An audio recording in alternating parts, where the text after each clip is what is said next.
السياسية والاقتصادية الهامة. إذاعة الجزائر الدولية، صوتنا في العالم.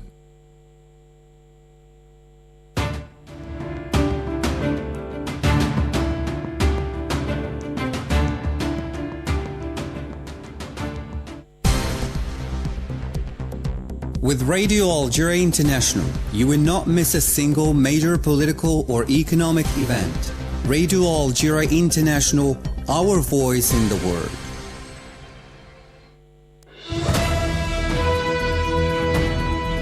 This is the English service of Radio Algeria International. It's time for the news.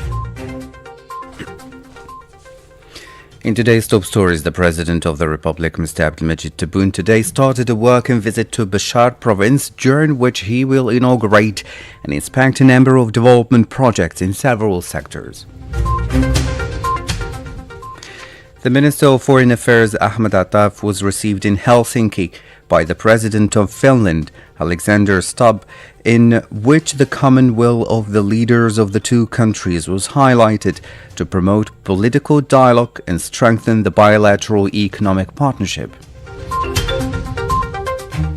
In the Middle East, the United Nations sounded the alarm, saying the situation in the Gaza Strip is appalling, with food supplies dangerously reaching a very low level.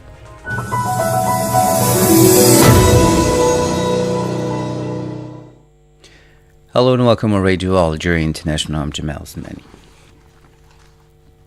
The President of the Republic, Mr. Abdelmajid Tebboune, today started a working visit to Bashar province, during which he will inaugurate and inspect a number of development projects in several sectors.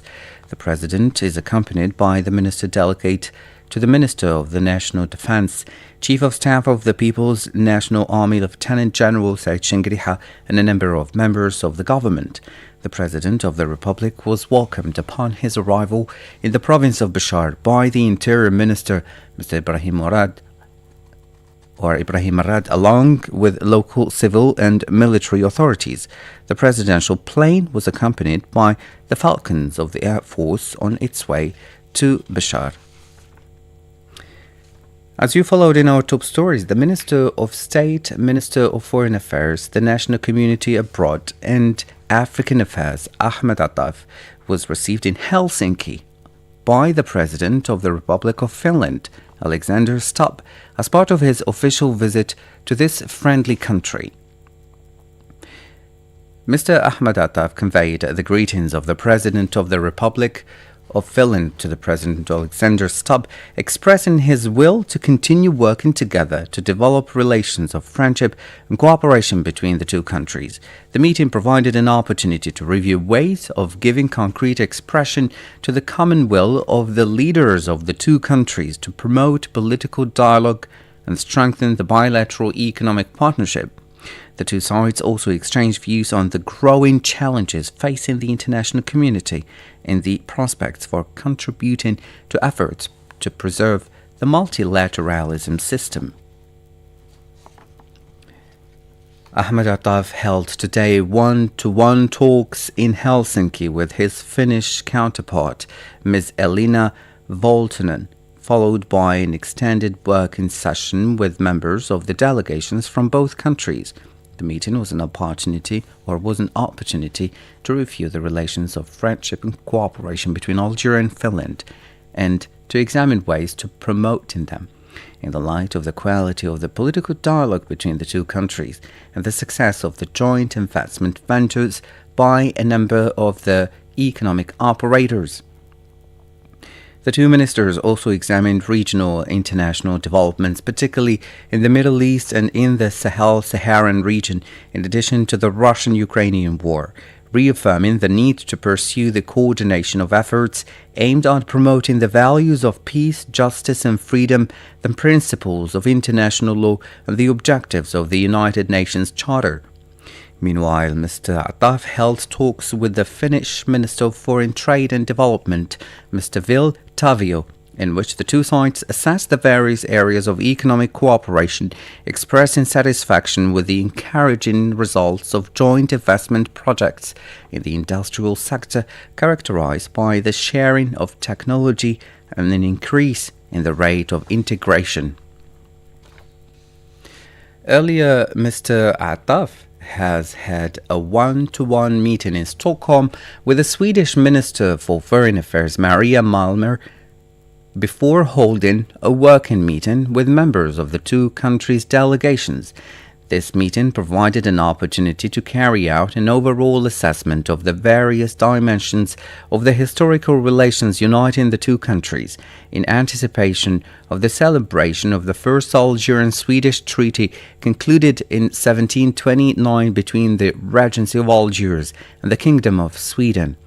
Welcoming these old or age-old relations, further strengthened by the Kingdom of Sweden's support for the National Liberation Revolution, the two ministers agreed to work to raise the economic partnership between the two countries to the level of the privileged political relations uniting them.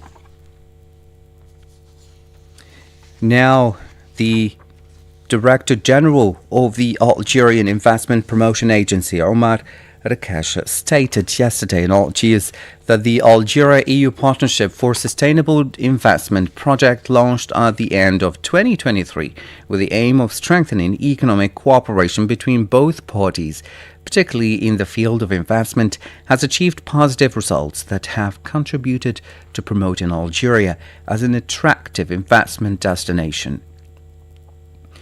In his speech at the project's closing conference organized by the EU delegation in Algeria in collaboration with AAPI, Rakesh emphasized that the project also provided an important space for dialogue, strategic reflection, and field work to strengthen investment cooperation between both sides.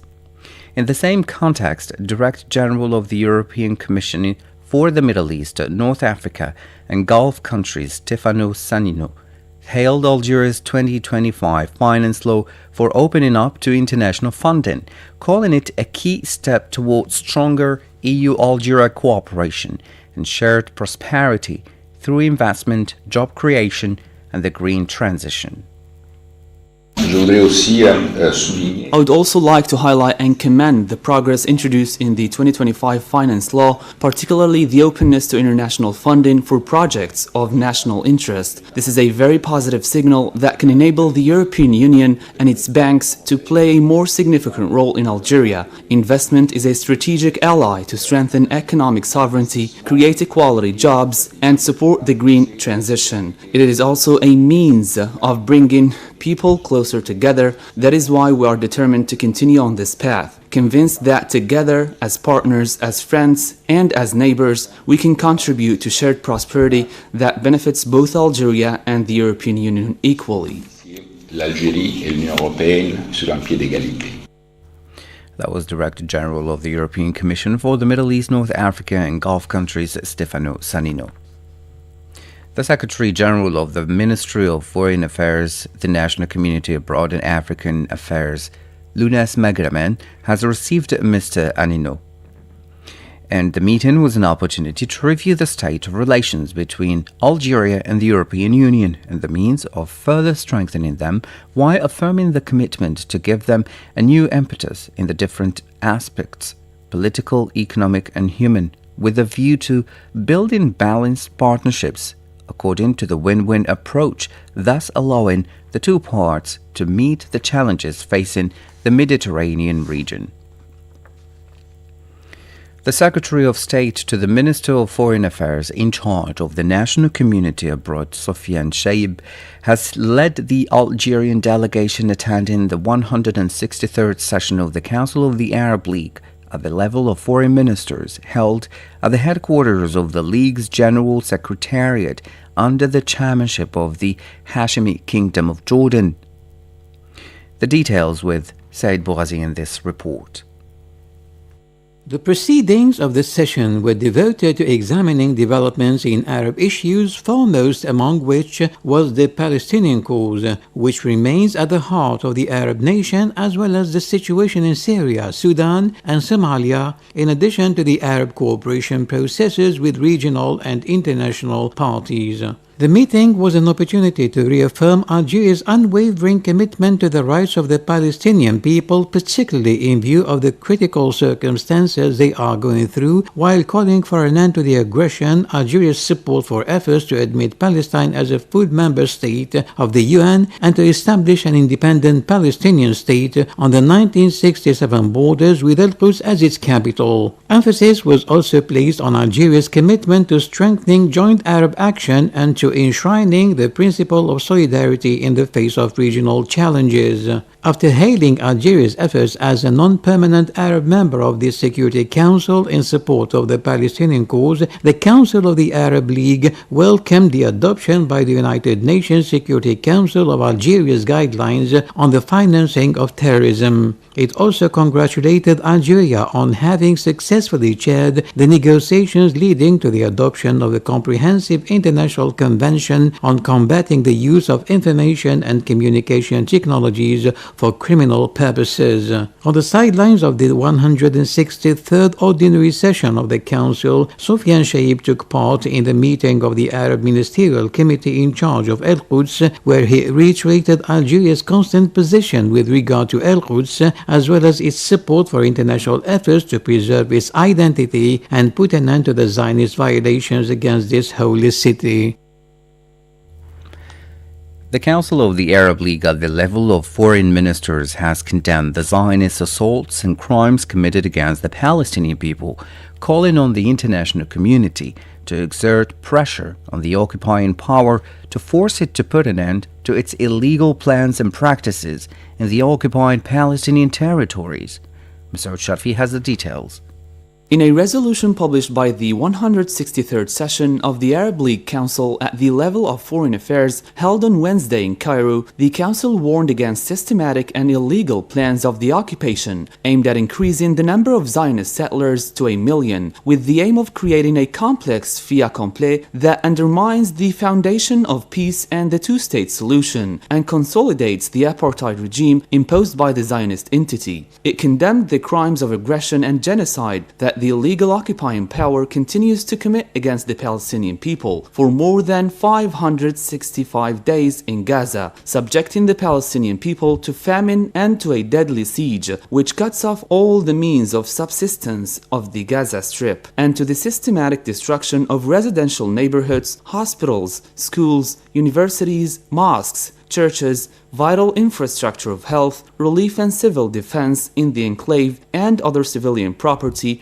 protected by international law, particularly international humanitarian law. The League Council also expressed its absolute rejection of any form of displacement of the Palestinian people outside or inside their territory, considering this part of the crime of genocide and a serious violation of international law, also condemning the policies of famine and scorched earth aimed at forcing the Palestinian people to leave their land, while stressing the need to constrain the Zionist entity to respect the relevant resolutions of international legality, which reject any attempt to change the demographic composition of Palestinian territories. It also strongly condemned the illegal occupying power for its refusal to comply with the relevant resolutions of the security, calling for an immediate ceasefire in Gaza and for the delivery immediate, unconditional and widespread humanitarian aid to the whole territory, as well as for its refusal to comply with the orders of International Court of Justice (ICJ) concerning conservatory measures to prevent the crime of genocide. To this end, the Council called on the international community to exercise pressure and to impose punitive decisive measures on the occupying power to compel it to put an end to its illegal plans and practices of annexation and colonization that jeopardize the chances of achieving peace and a two-state solution. You're still listening to Radio Algeria International. This is the English service. The Palestinian Central Council continues today its 32nd meeting in the city of Ramallah, where the President of the State of Palestine, Mahmoud Abbas, stated in a speech that reconstructing the Palestinian house on inclusive national foundations is a necessity in facing the current challenges. Mr. Abbas during the meeting expressed his gratitude to Algeria and President Abdelmajid Tebboune for their unwavering support of the Palestinian cause. كما أشكر الأشقاء في الجزائر وفخامة الرئيس عبد المجيد تبون. I also thank our brothers in Algeria and His Excellency President Abdelmajid Tebboune for his continuous support of our people's just struggle and for rejecting all attempts to undermine the Palestinian cause, especially in the Security Council and all international forums. Algeria has also worked towards Palestinian unity, repeatedly calling for the unity and dialogue. The Algerians have never fallen short in anything. That was the Palestinian President, Mr. Mahmoud Abbas. UN spokesman Stefan Dujarric has said that the UN humanitarian aid operations in Gaza can only be conducted in accordance with the principles of humanity, neutrality, and independence.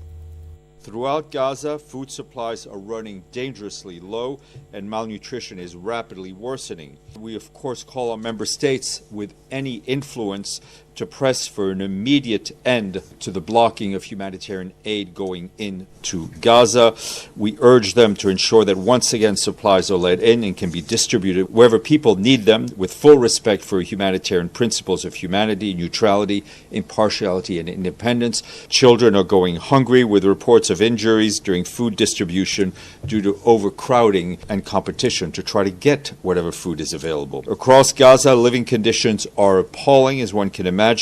More than half of the population relies on inadequate or non-existent sanitation, while over 75% report exposures to sewage, open waste, and rodent infestations.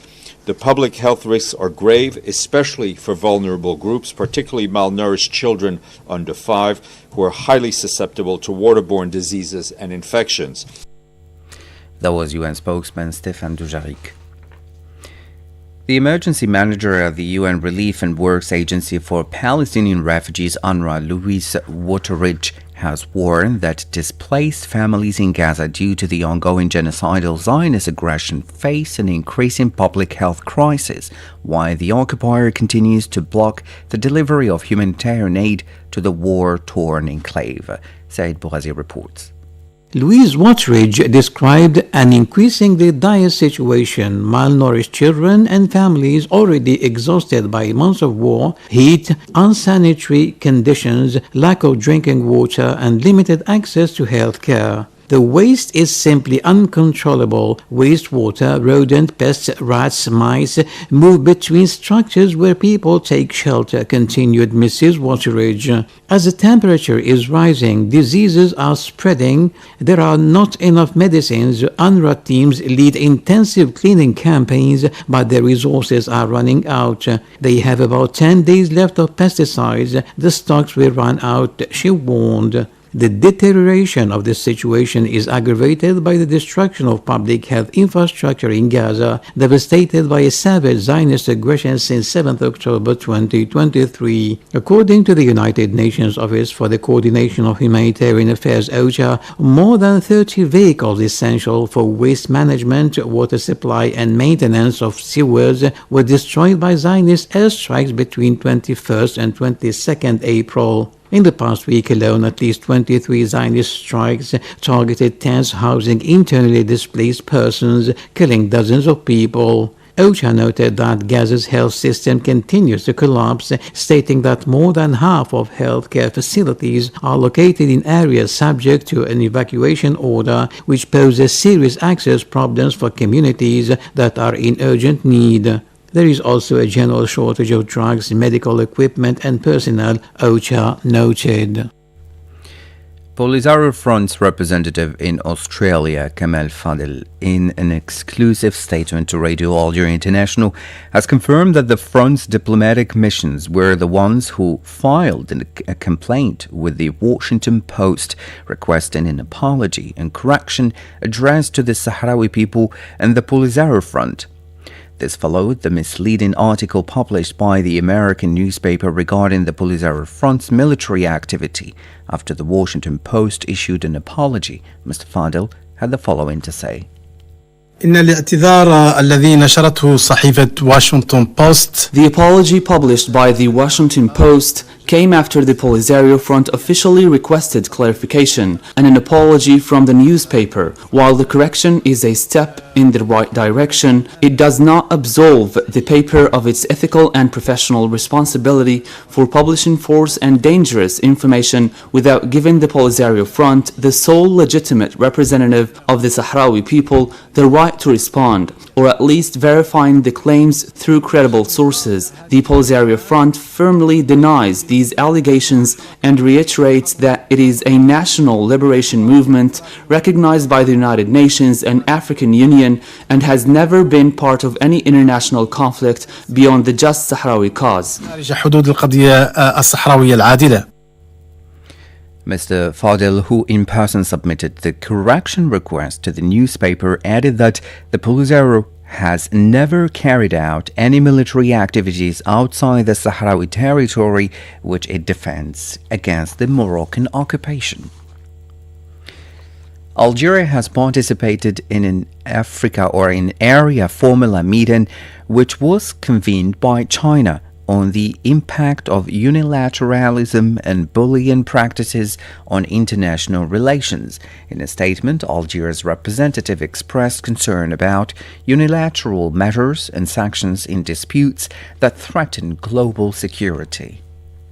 Algeria reaffirms its strong attachment to the principles and purposes of the UN Charter and international law, particularly the principles of sovereign equality, self-determination, non-interference, and peaceful settlement of disputes. Algeria reaffirms its steadfast commitment to multilateralism and calls upon all member states to reverse the growing trend of unilateralism and instead strengthen cooperation within the framework of the UN Charter to guarantee peace, justice, and prosperity for future generations, and advance the legitimate right and interest of all peoples. That was a member of the Algerian delegation of the United Nations. This is Radio Algeria International. Next is our economic program. Stay tuned. Hello and welcome to our weekly program devoted to Algerian economic news.